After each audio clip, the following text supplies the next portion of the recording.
Welcome back, everybody. Today we're going to be doing the top 5 guns that I reviewed in 2015. So let me back up a little bit. Last year we did a video on the top 5 guns reviewed, and it was a very popular video. Folks seemed to like it and requested that I do it again this year, so that's what we're going to do. Rules are pretty simple. If the review was published on the channel in 2015, then it's eligible for this video, for the top 5, if you will. Certainly we reviewed a lot more than 5 firearms. Really, I think it was like 30 something. So we narrowed it down to a few honorable mentions and then the top 5 itself. So without further ado, we'll get into the honorable mentions and then get into the top 5 and why I chose those. When I look through the list of videos that I published this year on firearms, obviously very difficult to choose 5. So we had some honorable mentions, like I mentioned earlier. First off, it's going to be the M&P 9. I believe I actually published that review right at the beginning of 2015. M&P 9 simply is a fantastic gun. I'm a Glock guy. There's no getting around it. I really like Glock firearms, but M&Ps definitely give them a run for their money. And for a lot of folks, they shoot them a lot better due to the grip angle, some ergonomic preferences, and things like that. But without question, I recommend the M&P 9 all the time to folks. It simply works well and very shootable, reliable, accurate gun. Lightweight for the capacity, all that stuff. It's got a lot of things going for it, so excellent gun for sure. Next up, we're going to talk about a much smaller gun, the Glock 42. Now, this gun I reviewed as well, I think somewhere in the beginning of 2015. And the big thing that the 42 has going for it is that for a 380 pistol, it's on the larger side, but it's also a very shootable 380. A lot of the pocket guns, like the Bodyguard 380, the LCP, etc., are good guns for what they are. Deep concealment guns, backup guns, whatever you want to call them. But they're not very shootable. And a lot of new shooters tend to think that they need small guns or they want small guns. They buy those types of pistols and have a real hard time getting rounds on target with them. The Glock 42, while a little bit larger, definitely helps get the folks on target and get the rounds what they need to be. So certainly a good gun all the way around and a notable contender for the category. The next honorable mention is going to be the C39B2. This is obviously an AK type rifle made in the USA with the milled receiver, has a nice barrel on there. Really the only thing I don't like about it is the lack of a side rail, but most folks aren't putting optics on their AKs. I fully understand that. Takes most stamped furniture will fit on there really well, and mine's been flawless, which is really all you can ask for out of an AK. And the price point of this sucker, generally street price as of today anyway, is below $750. So you do get a lot of AK for the money, and with the political climate always changing, it's good to have a domestic option for fans of the AK out there. So that's going to be the honorable mention there. The next honorable mention probably is one that I think a lot of folks thought would make the top 5, but it's tough to pick. It's going to be the Wilson Combat CQB LE 1911. This one my wife got for me as a present. Love the gun. It's not that I don't like it. It's just that there's another Wilson gun that it was competing with that I think has a little bit more broad appeal, and we'll get to that in a little bit. Great gun, 1911, fit, finish, perfect, function, perfect, accurate as all get out. Awesome gun. Just didn't quite squeak into the top 5. The next honorable mention is going to be the SIG P320. Now, this is SIG's first striker fired gun in a long time. At least striker fired successful gun in a long time. Great trigger, great ergonomics. Sights from all the different SIGs will fit on there. Nice nitrided finish, and these guns are certainly building up an excellent reputation for reliability. I'm a big fan of them. They're really shootable guns, and gets in the honorable mention category, but not quite in the top 5. 2 more honorable mentions, and then we'll get into the actual top 5. It's going to be the Taurus PT111. Now, a lot of people who watched that video, which was one of my most popular videos this year, said that I was biased towards it. The fact that it's in this category, I think, shows that I'm pretty fair to it. It's a good gun for what it is. With rebates and stuff like that, you generally can get the pistol, at least as of now, under $250. You get 12 plus 1 capacity. Reasonable reliability, reasonable shootability. However, it's a Taurus, and Taurus has had their QC issues over the years. That's all there is to it. Mine has been pretty good.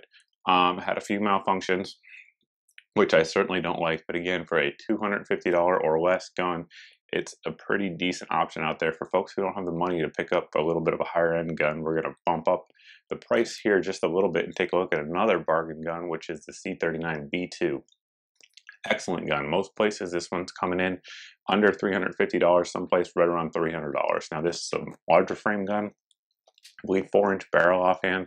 Mine's been 100% reliable. We took it through the Valor Ridge pistol course, shooting all kinds of stuff through it, Wolf, Minuteman munitions, some hull points as well, as you guys have seen, and that pistol has performed flawlessly. It solves the problem of having a dead trigger that a lot of folks didn't like with the SA model, but still has good ergonomics and reliability and an excellent price point. So that's the last of the honorable mentions. On to the top 5. The top 5 isn't in any particular order, so just top 5. Neither one's really one if I had to pick. But starting out, we're going to take a look at the SLR 104UR. This is a 5.45 AK-74 based rifle, sort of referred to as a Krink or a Sichka, depending on which country you guys are from. Excellent gun. We got it in with the 16-inch barrel. I cut it down, have a video on that. I've done some videos since. I'm actually going to do an accuracy video here coming up next year, 2016. You guys will see that, but the gun shoots really well. It has really good groups. Mine's been 100% reliable, with the exception of when I installed the ALG trigger. I had to do a little fine tuning to get it to reset properly. That's not the gun's fault, that's the trigger's fault. So the gun's been flawless, and you guys know I'm a fan of the 5.45 round. For those of you over on the B channel, you've seen the ballistics test I did with that as well, with some 7N6. It's performed awesome, and really just an all-around good, compact, lightweight, shootable firearm. So 104 UR, if you guys can find one around, they're excellent, and I highly recommend them.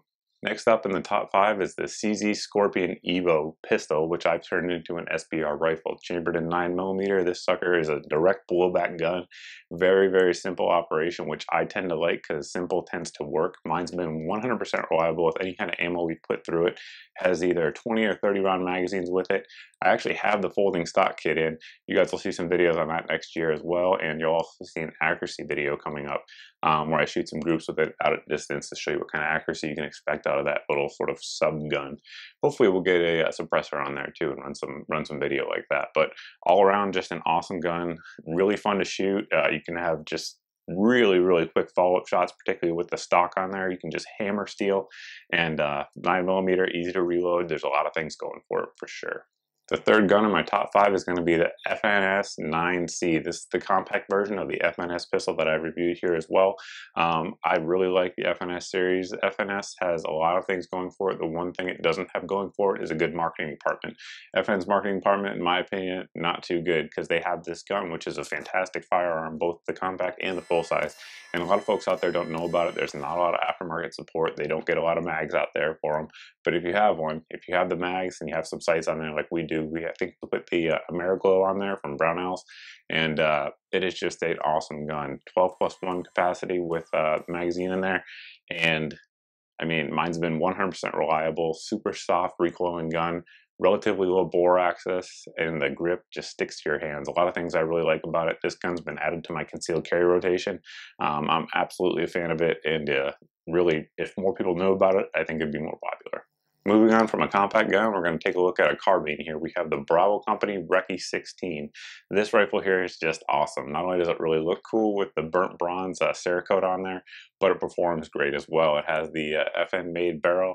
Everything is just top-notch specs on there. The Camargue Rail. This one here is not the Alpha Rail. We'll get into the Alpha Rail next year, I think, as well. But this one's the original. Very, very lightweight, very slim design. You guys actually saw we did the heat test with it as well with those Keymod grip panels on there. It does well with the heat with those panels on there. Without it, it gets a little bit hot due to that narrow rail, but plenty accurate for most folks' use. I think it shot just over 1 MOA with a few different loads, which if I worked up a load for it, you'd probably get it sub MOA. And you can't really complain too much about that with a mil-spec trigger. But shoots like a dream, looks great, has all the Bravo Company gunfighter accessories on there, and it's just a very easy gun to shoot and to shoot well. The last gun in the top 5 that we're going to talk about is the Wilson Combat Beretta 92G Brigadier Tactical. It's kind of a mouthful there, but if you guys haven't seen my review, definitely go check it out. It is everything I would do to a M9 or Beretta 92F to make it sort of the ultimate fighting gun that's modeled off of that platform anyway.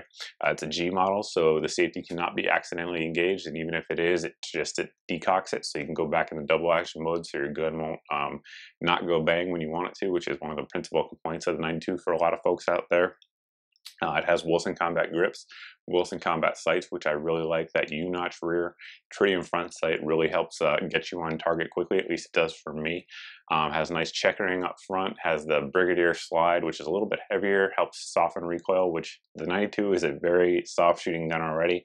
when you add that Brigadier slide on there, it just makes it a pea shooter, makes follow-ups very, very fast, and the gun is obviously a very accurate pistol as well. So it's an awesome gun. It kind of gave it the edge over the CQB Ellie, simply because it won't be around forever, really. It's kind of the way I look at it, whereas the 1911 CQB Ellie will be around for a long time, and you guys will be able to keep getting that. So the Brigadier Tactical comes in at a really good price, especially if you look at what it is compared to the factory Beretta 92G. Almost the same price, and the Wilson just is loaded with features compared to that one. And right now, at least as I'm making this video, they're kind of hard to find, but they make them in small batches. So when the next batch comes out, if you're interested, I wouldn't hesitate.